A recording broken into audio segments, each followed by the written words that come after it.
Hello friends, कसे आहात सर्वजण? मजेत ना?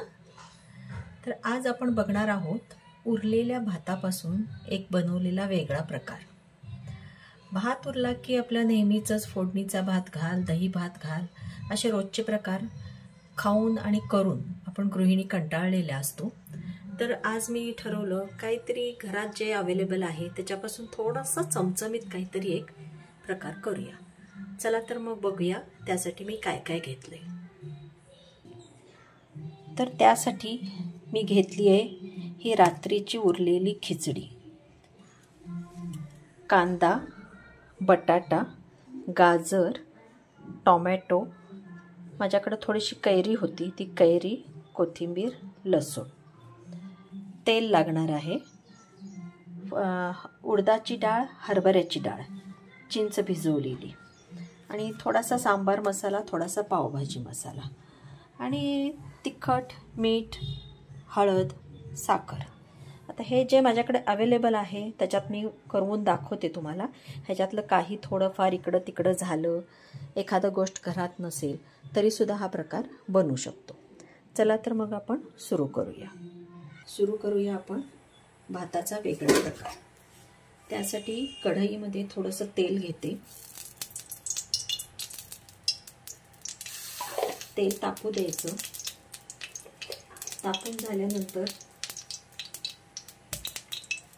हिंग, मोहरी घालून नेहमीसारखी फोडणी करून घ्यायची.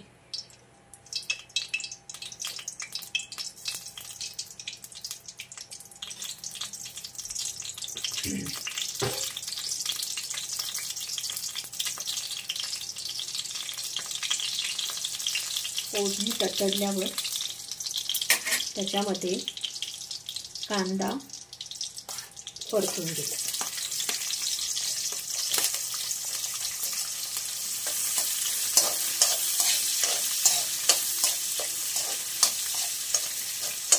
कांदा थोडासा परतल्यानंतर बटाटा आणि गाजर हे परतून घ्यायचं.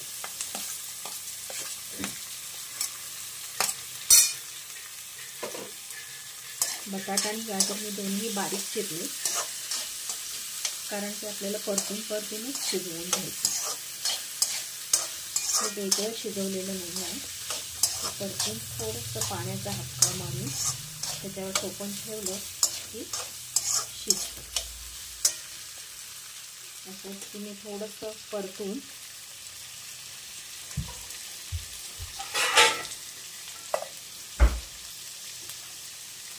त्यात थोडंसं पाणी घालतो आणि झाकण ठेवतो.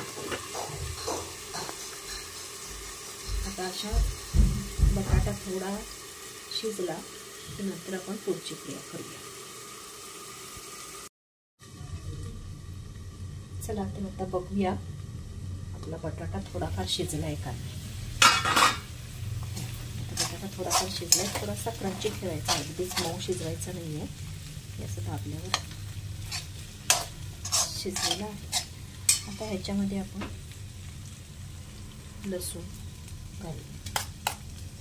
घालून थोडंसं परतायचं.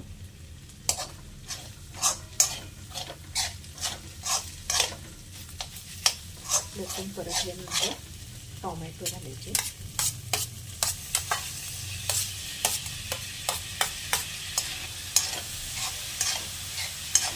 पण छान परतून घ्यायचे. मग थोडंसं त्यातला कच्चा पण ठेवायला पाहिजे.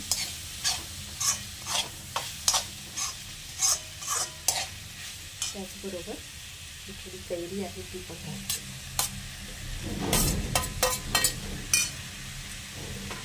हे असं छानसं परतून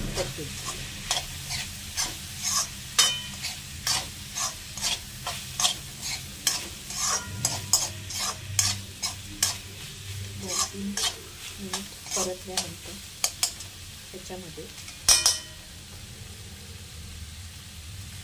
हळद,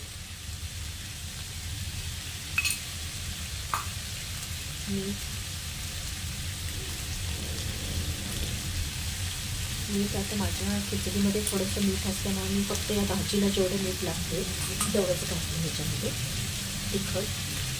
तिखट तुम्ही साधं तिखट वापरा, नाहीतर मसाला तिखट वापरा, तुमची मर्जी.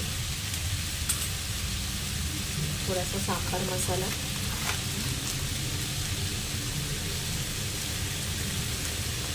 आणि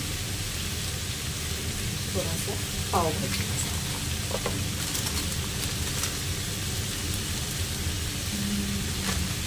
आणि चांगलं परतून घ्यायचं.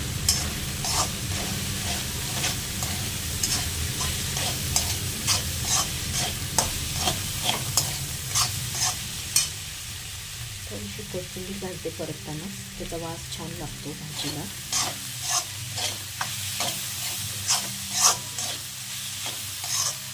एवढं परतल्यानंतर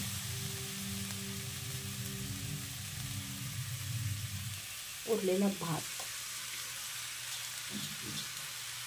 त्याच्यात घातला.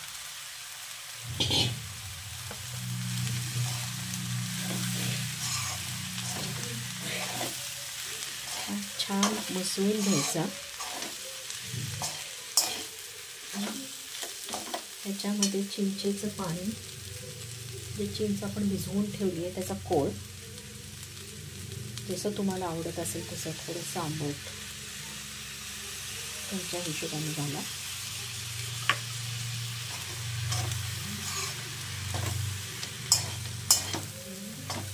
घालून झालं त्याच्यात आता भरपूर पाणी घालायचं.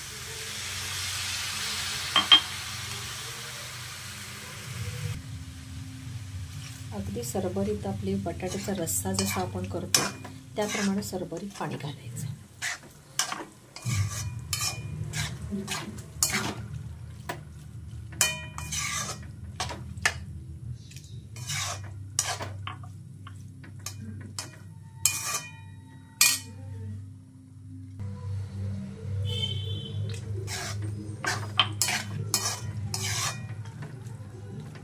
चिंच घातली असल्याने त्याच्यामध्ये मी थोडीशी साखर घालते. चिंचेचा आंबटपणा, साखरेचा गोडपणा आणि मसाला, तिखट अशा सगळ्या चवी ह्याच्यामध्ये येतात. चांगलं मिक्स करून त्याच्यावर झाकण ठेवून थोडा वेळ शिजायला ठेवायचं.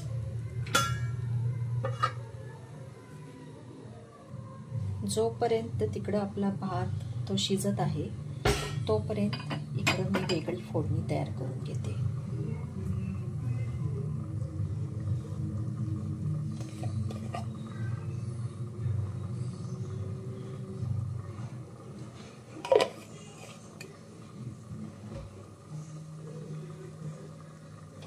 हे तेल तापल्यानंतर ह्याच्यामध्ये हिंग आणि या 2 डाळी, हरभऱ्याची डाळ आणि उडदाची डाळ, ह्या जरा कडकडीत होईपर्यंत फोडणीत घालायच्या. जर आपण हे मगाशच्या फोडणीमध्येच घातलं असतं तर ते पाणी घालून शिजवताना ह्या डाळी मऊ झाल्या असत्या. आपल्याला ते नको आहे. आपल्याला थोडं त्यांचा क्रंचीनेस तोंडात लागायला पाहिजे, दाताखाली त्या डाळी यायला पाहिजेत, म्हणून मी यानंतर वरनं फोडणी करून घालते. हिंग टाकला,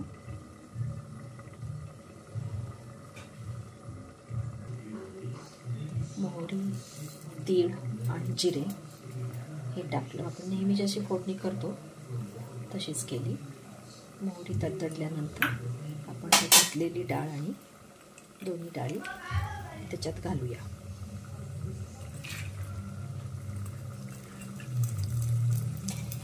या डाळी थोड्याशा लालसर करायच्या.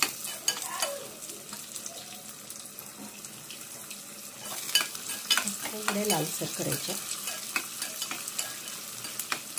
त्याचा कच्चापणा जाऊ द्यायचा. थोड्याशा कुरकुरीत होतील अशा.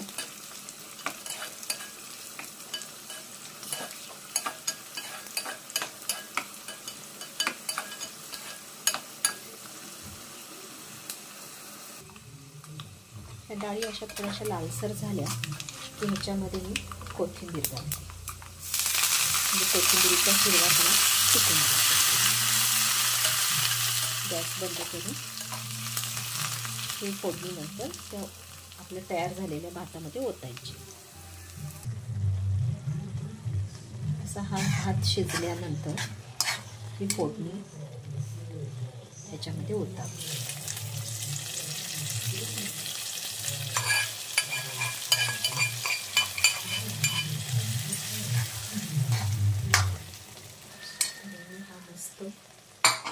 भाताचा एक वेगळा प्रकार तयार झालेला आहे. अतिशय चविष्ट लागतो.